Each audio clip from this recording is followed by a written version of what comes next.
Divrei Kohelet ben David, Melech Birushalayim. Havel Avalim Mama Kohelet, Havel Avalim Hakol Havel.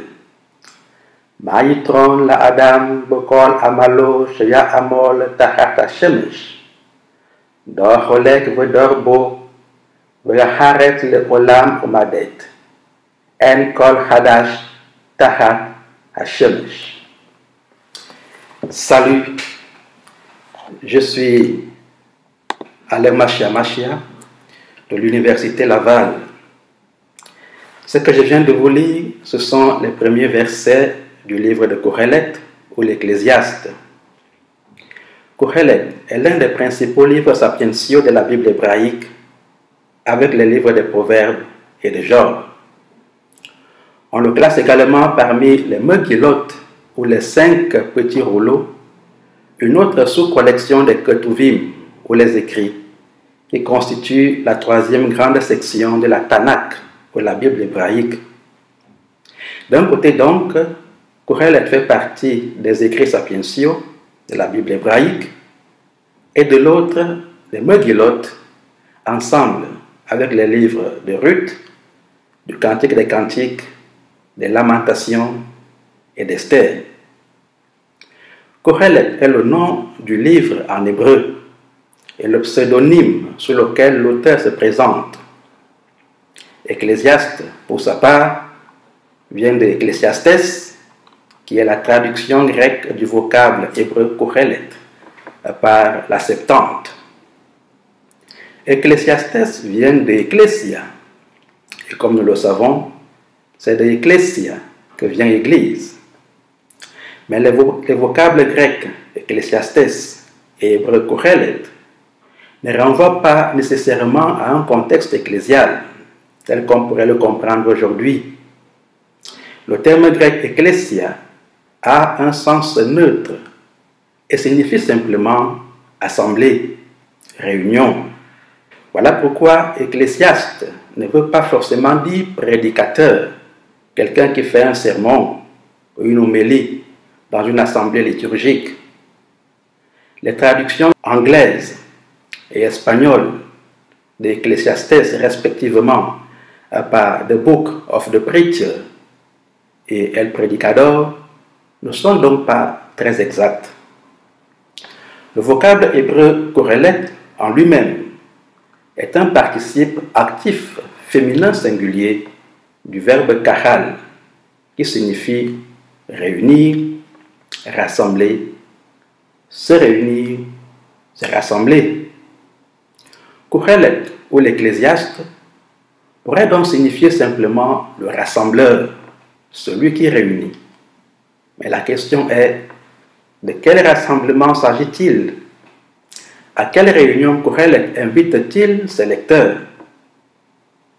Kohelet est un sage, un enseignant et un maître enraciné dans sa tradition juive. C'est du moins comme cela que l'auteur se présente à plusieurs endroits de son livre, en commençant par Kohelet 1.13a. On peut lire ceci: Venatati et livi lidrosh velato bechokma al kol asher nahasa tachat hashemesh. Ce que la Septante a traduit par Kai edo katen kadian mu to egjetesai katapsisastai entes sophia peripanton ton ginomenon hypoton uranon. Et j'ai dédié mon cœur à examiner et à approfondir par la sagesse tout ce qui a été fait sous les cieux. En Kohelet 12.8 également, on peut lire Voyoter Shechaya Kohelet Hakam Ord Limad Da'at et Ha'am. Autre que Kohelet fut un sage, il enseigna encore la science au peuple. Kohelet ou l'Ecclésiaste est donc un sage et un maître qui enseigne à la manière des Hébreux. Voilà pourquoi son livre commence par Divrei Kohelet ben David, Melech Birushalayim, parole de Kohelet, fils de David, roi à Jérusalem.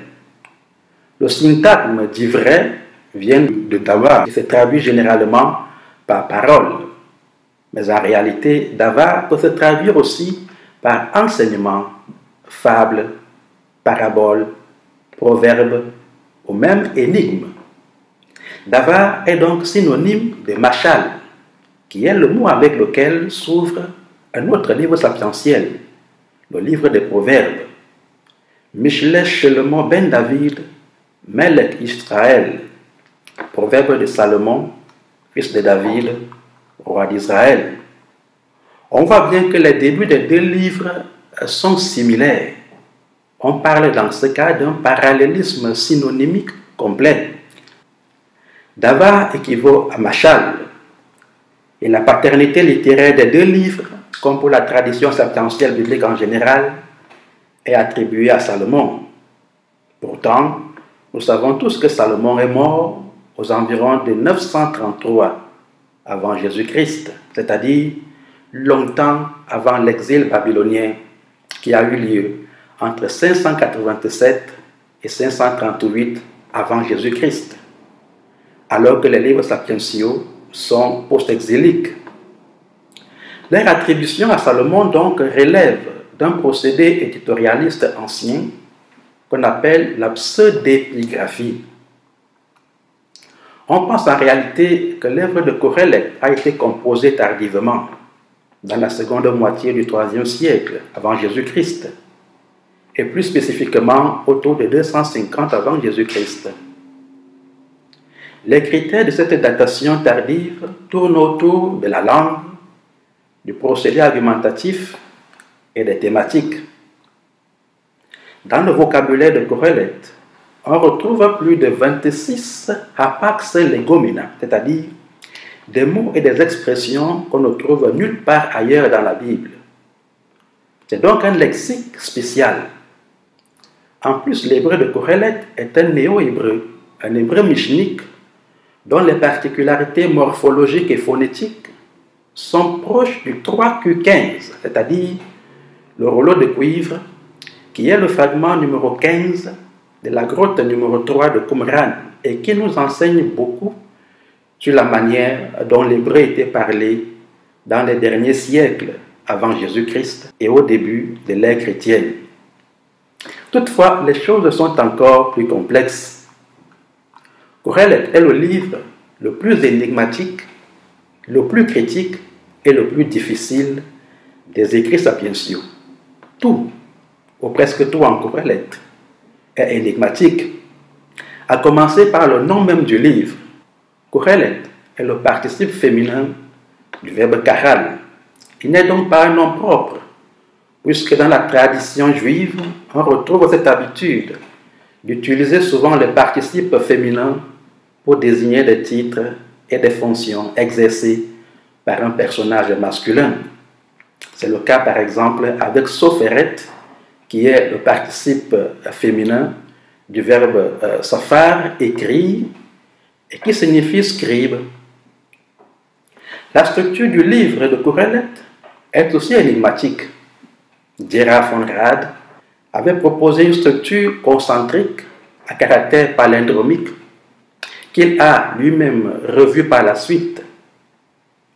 D'autres également ont proposé des structures rhétoriques autour de deux groupes de questions rhétoriques, ainsi que des structures littéraires, mais sans jamais faire unanimité. Le problème est que Qoheleth entremêle les thèmes, comme dans un sandwich. Il est donc difficile de découper son texte en unités indépendantes, puisqu'il traite de plusieurs thèmes à la fois dans une même section. Les thèmes du livre même sont énigmatiques. Ce n'est pas pour rien que Qoheleth est le dernier livre à être inséré dans le canon de la Bible hébraïque. L'orthodoxie juive le soupçonnait d'hérésie. Qoheleth était vu par certains comme un livre scandaleux dans le canon de la Bible hébraïque, un livre qui souille les mains. Par exemple, il n'utilise jamais le nom propre du Dieu de la tradition juive, qui est Yahvé ou Adonai.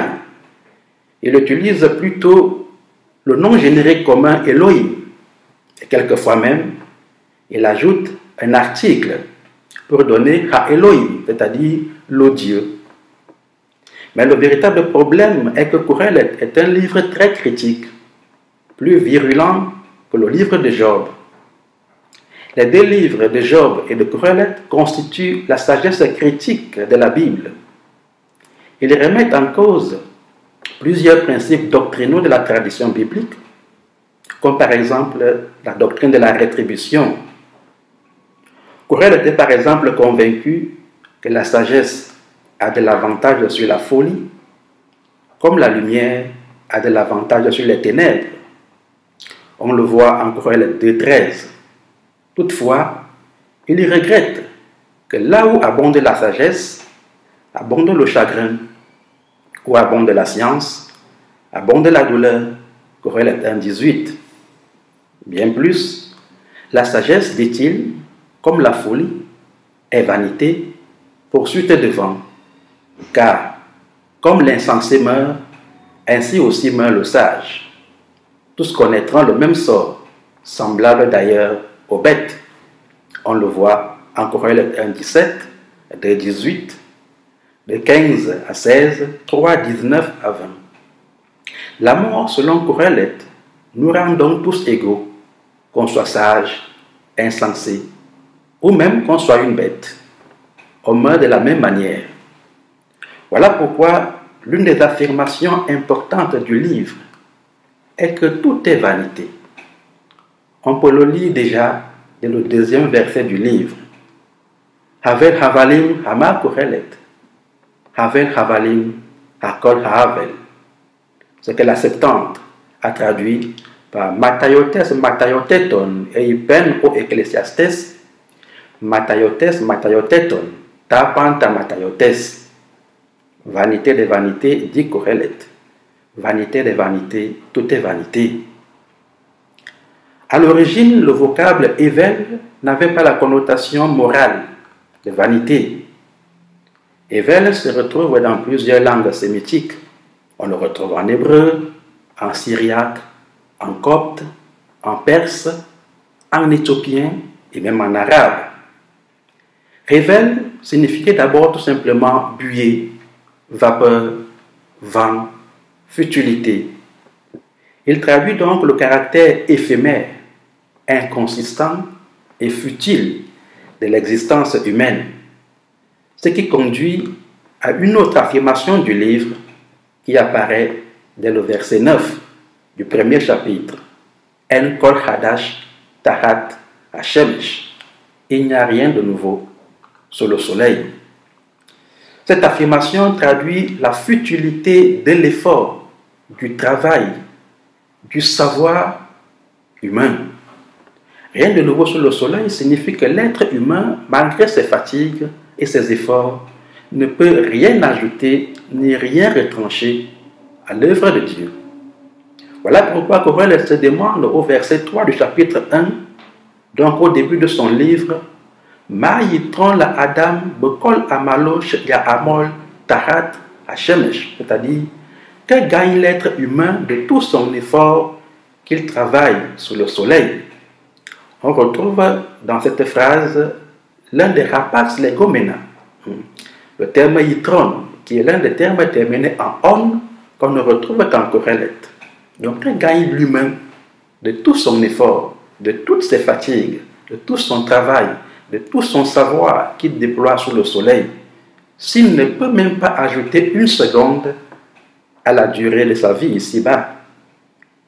Rappelez-vous que dans l'évangile de Luc, en Luc 12, 20, Jésus appelle insensé celui qui croit qu'il a tout amassé dans des greniers qu'il a construits et qu'il peut donc désormais vivre paisiblement et jouir de ses richesses.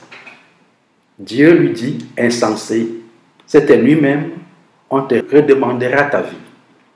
Avant donc Jésus, Qoheleth se demandait à quoi cela sert-il de courir si on ne peut rien changer à ce que Dieu a fait et à ce que Dieu a prévu. En outre, cette affirmation nous fait savoir qu'il y a un temps pour tout.